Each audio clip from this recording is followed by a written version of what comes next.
আজকের ভিডিওটি সম্পূর্ণ নতুন বাগানীদের জন্য। আমরা যারা পুরনো বাগানি, আমরা কিন্তু চারা গাছ যখন গাছ নিয়ে আসি নার্সারি থেকে, সে সময় নিয়ে এসে আমরা মাটির টবেই গাছগুলোকে কিন্তু বসাই। এই যে দেখুন, যত রকমের চারা গাছ রয়েছে সব কিন্তু মাটির টবেই বসানো।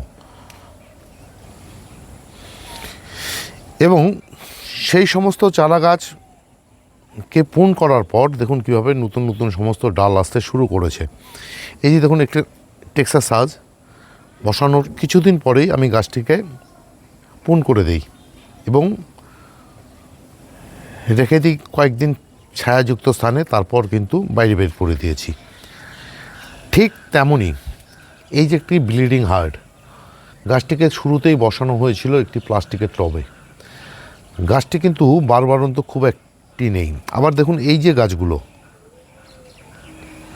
কৃষ্ণচূড়া এবং রাধাচূড়া, এই গাছগুলো দেখুন মাটির টবেই বসানো, অথচ গাছগুলো দেখুন কীভাবে বাড়তে শুরু করেছে। আজকের ভিডিওতে এই যে দেখানোর উদ্দেশ্য হচ্ছে,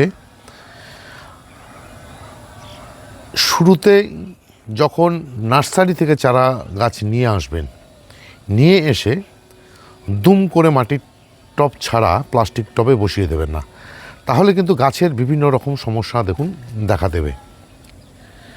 গাছ বাড়বে না, তার মধ্যে বিভিন্ন ধরনের ফাঙ্গাস সৃষ্টি হবে এবং মাটির যে জল সেটা কিন্তু সহজে শুকোতে চাইবে না। দেখুন, দুদিন থেকে আমাদের এখানে কিন্তু দুর্দান্ত বৃষ্টি হয়েছিল, যার জন্য উত্তরবঙ্গে বন্যার পরিস্থিতি তৈরি হয়েছিল।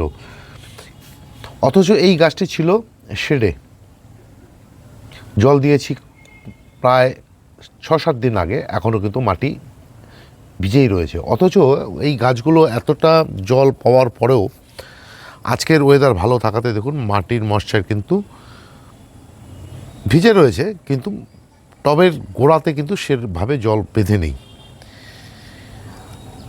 তাই আপনাদের উদ্দেশ্যে জানানো নতুন বাগানীদের, গাছকে নার্সারি থেকে এনে মাটির টবে বসিয়ে দিন, তবেই গাছ সুন্দর হবে।